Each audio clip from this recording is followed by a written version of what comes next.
नमस्कार, day today news Bharat देख रहे हैं आप। मैं हूं आपके साथ पूनम।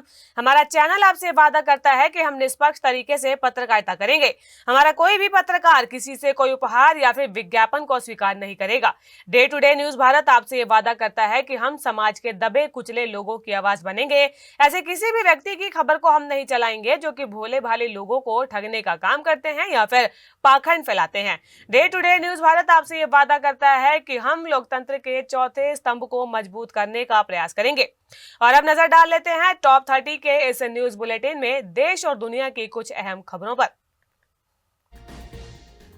जम्मू कश्मीर के कुपवाड़ा में 2 आतंकी ढेर घुसपैठ की कोशिश कर रहे थे। सर्च ऑपरेशन के दौरान सुरक्षा बलों पर की फायरिंग। संसद का शीतकालीन सत्र इस वर्ष 1 दिसंबर से 19 दिसंबर तक चलेगा। कुल मिलाकर 15 बैठकें होंगी। इस सत्र में सरकार 129वें और 130वें संविधान संशोधन बिल को कर सकती है पेश। राष्ट्रपति द्रौपदी मुर्मू 8 से 13 नवंबर तक अंगोला और बोत्सवाना के आधिकारिक दौरे पर रवाना। पुणे जमीन घोटाला मामले में अजीत पवार के बेटे पार्थ पवार के नाम पर सियासी तूफान। फडणवीस बोले कोई नहीं बचेगा।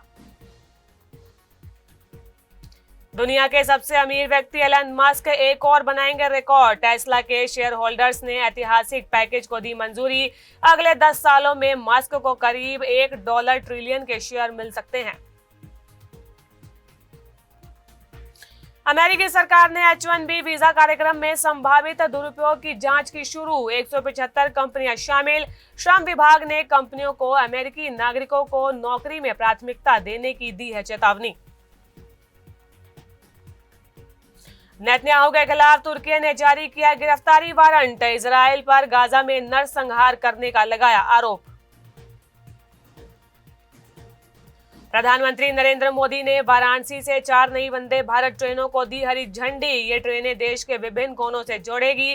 वाराणसी, खजुराहो, लखनऊ, सहारनपुर, एर्नाकुलम मार्ग भी है इसमें शामिल। दिल्ली एनसीआर में बढ़ने वाला है प्रदूषण। ठंडी हवा से बढ़ेगा स्मॉग। दिल्ली के सरकारी और एमसीडी दफ्तरों का समय बदला। रेखा सरकार का बड़ा ऐलान। उद्योगपति मुकेश अंबानी ने नाथ द्वार में किए श्रीनाथ जी के दर्शन। 50 करोड़ की लागत से बनवाएंगे वरिष्ठ सेवा सदन। अभिनेता संजय दत्त और राजपाल यादव संग बांके बिहारी का ध्वजा चढ़ाएंगे। धीरेन्द्र शास्त्री रहेगा रूट डायवर्जन। दिल्ली के रिठाला में मेट्रो स्टेशन के पास लगी आग में सैकड़ों झोपड़ियां राख। एक की मौत, हादसे में एक बच्चा भी घायल। उत्तराखंड में रजत जयंती समारोह। 9 नवंबर को दून में 2.5 घंटे रुकेंगे पीएम। कार्यक्रम में 1 लाख लोगों के जुटने की उम्मीद। कांतारा चैप्टर 1 को लेजेंड बनाने के लिए फैंस का किया शुक्रिया। ऋषभ शेट्टी ने टीम के साथ मनाया फिल्म की सफलता का जश्न। दिल्ली में विमानों के जीपीएस सिग्नल में फेक अलर्ट। नेविगेशन और विमान की पोजीशन बताने में हुई गलती। सतर्क हुआ डीजीसीए। हरियाणा को एक और वंदे भारत की सौगात। कैबिनेट मंत्री अनिल विज और राज्यसभा सांसद कार्तिकेय शर्मा ने ट्रेन को हरी झंडी देकर किया रवाना। भिवानी पहुंचे राज्यपाल प्रोफेसर असीम कुमार घोष। कपड़ा उद्योग क्षेत्र में बेहतर कार्य करने वाले इंजीनियर, उद्योगपतियों और छात्र छात्राओं को किया सम्मानित। बागेश्वर धाम के पंडित धीरेन्द्र शास्त्री की सनातन एकता पदयात्रा झिरको मंदिर से आरंभ होकर फरीदाबाद की सीमा में कर गई प्रवेश। सुरक्षा व्यवस्था को देखते हुए 2000 से ज्यादा पुलिसकर्मियों की तैनाती। अंबाला से रूस में काम करने गए जावेद रूसी सेना में शामिल होने के बाद हुए लापता। दर दर की ठोकरें खा रहा परिवार। 24 दिनों से जावेद का नहीं लगा कोई सुराग। जींद में पूर्व राज्यसभा सांसद डीपी वत्स ने बृजेंद्र सिंह की सद्भावना यात्रा पर कसा तंज। कहा कोविड के बाद हो गए थे अनफिट, अब बढ़ जाएगा स्टेमिना। उन्होंने कहा कि विधायक सांसद बनने के लिए तो बीजेपी में ही नहीं रहना चाहिए था। सांसद अनुराग ठाकुर ने सीएम सुखविंदर सुक्खू के बयान पर किया पलटवार। सुक्खू ने बीजेपी में 5 गुटों के बारे में की थी बात। अनुराग ठाकुर बोले, सब एक साथ दिख रहे हैं, भाई हैं ये 5 पांडव। हिमाचल के उद्योग मंत्री हर्षवर्धन चौहान ने राज्य स्तरीय अंडर 19 सांस्कृतिक प्रतियोगिताओं के विजेताओं को किया सम्मानित।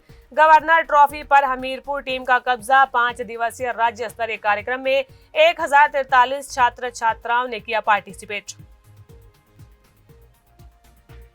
स्वास्थ्य खंड राजगढ़ में अक्टूबर माह की मासिक समीक्षा बैठक संपन्न। सीएमओ डॉक्टर राकेश प्रताप ने दी स्पष्ट हिदायतें।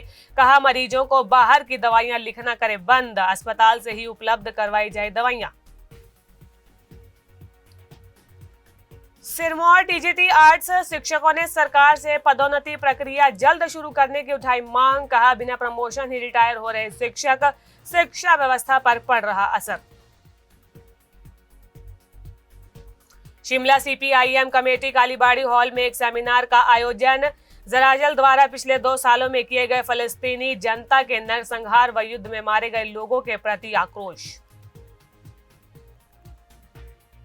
मोगा पहुंचे पंजाब के स्वास्थ्य मंत्री डॉक्टर बलवीर सिंह। कहा, सरकारी अस्पतालों को नहीं लेने देंगे प्राइवेट हाथों में। बड़े टेस्ट के लिए प्राइवेट लैब्स के साथ किया जा रहा टाई अप। पंजाब से दिल्ली के लिए सफर हुआ आसान, वंदे भारत की मिली सौगात। रेल राज्य मंत्री रवनीत बिट्टू ने केंद्र सरकार की जमकर की तारीफ। कहा, अभी और चलेगी ट्रेनें, यात्रियों का समय बचेगा। होशियारपुर से जग्गू भगवानपुरिया गिरोह के 2 सदस्य गिरफ्तार। 4 पिस्तौल बरामद। एंटी गैंगस्टर टास्क फोर्स संयुक्त अभियान के दौरान किया काबू।